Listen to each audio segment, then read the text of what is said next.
My PC sits at the right hand side of my monitor. It's the Meshify C case, and I'm using the two pre-installed Dynamic X2 GP12s, which are 120mm fans, one at the front and one at the back. I'm also using the Thermalright Legrand Macho RT CPU cooler. Cooling my PC is obviously very important, and at the moment I'm not cooling it enough. My Gigabyte motherboard, which is the Z370 Aorus Gaming 7, allows me to change the speed of the fans. In the BIOS area and via an app, I can change from normal to silent to full speed, and there's also a manual mode. When you're in quiet mode, the CPU fan runs around 520 RPM, with the system fans running around 630, 590, 595 or so. It's very, very quiet in this mode, but as you would expect, it's not the most efficient. You can get a little bit cooler. When you select the normal preset, you see the CPU cooler fan going up to about 610 RPM, and the system fans go to about 710, 695. From a noise point of view, from a cooling point of view, there really isn't much difference between the normal setting and the quiet setting. CPU temperatures are very similar as well. As you would expect, when the fans are going at full speed, you do start hearing noise. In the quiet and normal settings, you don't really hear any noise when you're at the computer, but when the fans are going at 100%, you can hear them. And that is, to be expected. The CPU cooler fan's going about 1315 RPM, and the system fans are about 1250, 1275. Inside the case, there isn't a big difference in noise between the quiet and the normal presets. When you put the fans at full speed, you do hear a lot more noise, but this is obviously reduced when you put the tempered glass back onto the side of the case. My motherboard comes with a Windows application that allows you to manage fans and check the temperature of your CPU. Comes with 4 fan presets: quiet, standard, performance and full speed. In quiet mode, I was seeing temperatures between around 38 to 41 degrees. In the standard and performance modes, I was seeing pretty much the exact same temperatures, but that is to be expected because the CPU level hadn't reached a level where the fans would run at a higher speed. When the fans are running at full speed though, I did see temperatures drop down to around 35 degrees, but it did still go back up to 37 occasionally. Now the 8700K CPU is a very hot chip, so far I have been running it at the default stock speed of 3.7 GHz, going up to 4.7 using turbo frequency. What that means under normal load is it normally operates around 4.3, 4.4 GHz. Gigabyte do have a very user-friendly overclock solution that, you just click a button and it'll put it up to 4.9 GHz, and I wanted to do that to see how temperatures would change. Once again, the quiet, normal and performance fan modes were giving very similar CPU temperatures. The CPU temperature was changing between about 46 degrees all the way up to 51. It would change, it would go up and down depending on what the CPU was doing. At full speed, the temperature did drop down a few degrees, hovering around 43, 44 degrees. Across the board, overclocking the CPU up to 4.9 GHz seems to put on another 9 to 10 degrees on the CPU. That is quite significant, and it's something that I hope I can address by adding more fans to the system. The fans that I chose to cool my PC are the SilentWings 3 fans from Be Quiet, 140mm high-speed fans up to 1600 RPM with a pulse width modulator so that I can regulate fan speed. They are available in 120mm and you can get them at a lower RPM of 1000. Those ones are quieter, but I opted for the faster ones because I wanted more performance, and I was happy to sacrifice a little bit of noise for a little bit of a cooler PC. As you can see, I have 4 of them, and I will be adding 2 to the top of my PC and 2 to the front. Everything is neatly packaged inside the box. The main fan is inside the larger box. There's an accessories box, and there is a very basic manual in multiple languages.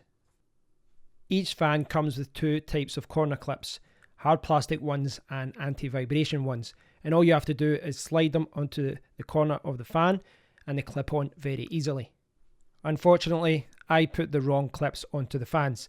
I wanted to use the anti-vibration ones, but I put on the hard plastic ones with the large circles instead of the anti-vibration ones with the little pinholes. So I had to go around all the fans, slide them off again, and then put the correct ones on. Since I forgot to order thermal paste, I couldn't just take out my large CPU cooler that was getting in the way in the case. I had to take out the whole motherboard from the case in order to install all the fans. A little bit of a pain, but I didn't want to wait another 3 or 4 days for thermal paste to arrive. The first thing I had to do was take the 120mm case fan at the front of the case and put it to the bottom to use it as an intake. In order to do that, I had to unscrew it from the front of the case, remove the hard drive caddy at the bottom of the case, and then put my fan in there and attach it to the bottom. Next, I installed 2 of the Be Quiet 140mm fans to the top of my PC. This was very, very easy to do, but I did find that the little pin clips that go into the anti-vibration corners stops my dust cover from sitting correctly at the top of the case. Afterwards, I installed the remaining 2 Be Quiet fans to the front of my case. All the fans were in place at this point, but I did have to take out the rear fan, turn it around, and then put it back into place to use it as an exhaust instead of an intake. After referring to the motherboard manual to see where all the fans connect, I put the motherboard back into the PC, secured it down, and then connected all the cables back up. The last thing I had to do was attach the back panel to hide all those messy cables, connect everything back up, and then switch the PC back on.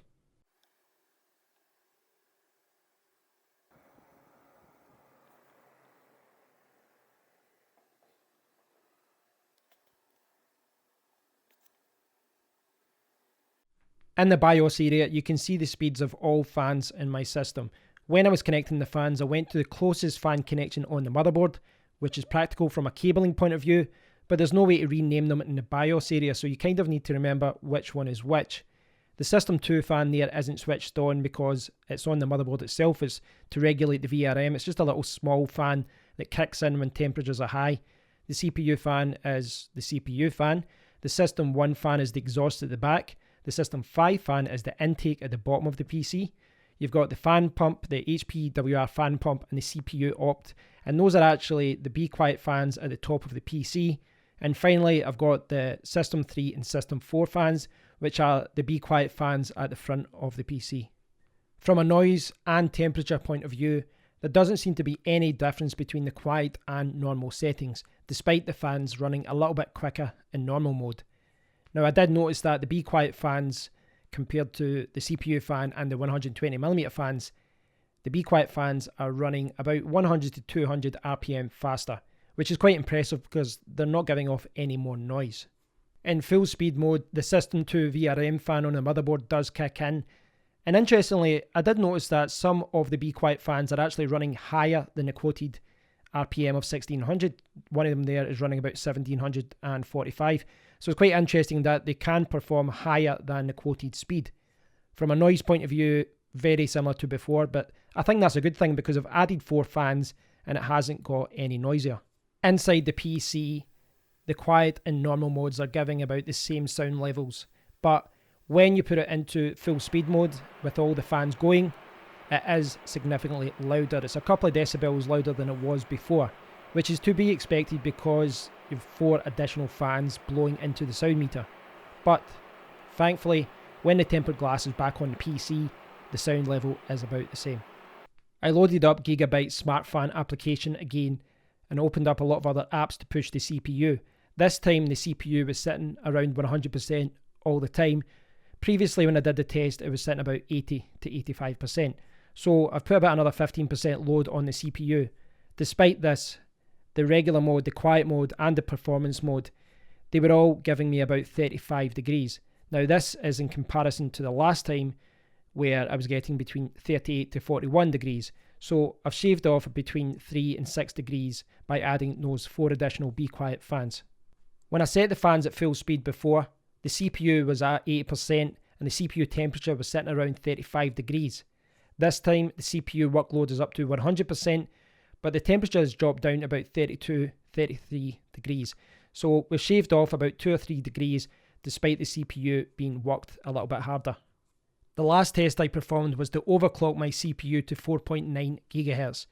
Previously, the quiet, standard and performance fan modes were giving me an increase in temperature to 46 to 51 degrees.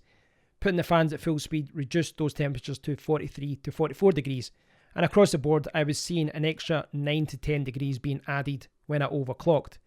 This time, with 4 additional Be Quiet fans in my case, I saw the CPU temperature drop to about 39 to 41 when I was in the quiet, standard and performance fan modes. That's a drop of about 7 to 10 degrees. That's quite significant. When I put the fans at full speed, I saw the CPU temperature drop from around 43, 44 to 39. Now, interestingly, it's about the same. With full speed, the temperature didn't seem to drop too much. But maybe if I had tested it beyond 10 minutes and maybe had it over hours, maybe the temperature would have dropped a little bit more. All in all, I'm very, very happy with these Be Quiet fans. I'm not an expert on PC fans, but I did do a lot of research beforehand, and I quickly came to the conclusion that I didn't need flashing lights. I just needed something that was functional. These are black, basic looking fans, but they don't add any noise to my system, and they do cool temperatures from anything between 3 to 10 degrees, and that's quite significant, especially since I'm going to be adding a graphics card to the setup very, very soon. Overall, I'm very, very happy. I paid £80 for the 4 fans in total. They will last a long time, and yeah, there's nothing else I can really say about it. I've demonstrated what they can do. This isn't exactly the most fun video to record because you need to do a lot of tests, etc. But it was important for me to demonstrate what they could do or what they couldn't do. Overall, I'm very, very happy. So if you get any questions about this, please do leave a comment below and I'll do my best to answer them. But I hope you found this useful, and I'll speak to you all very soon. Take care.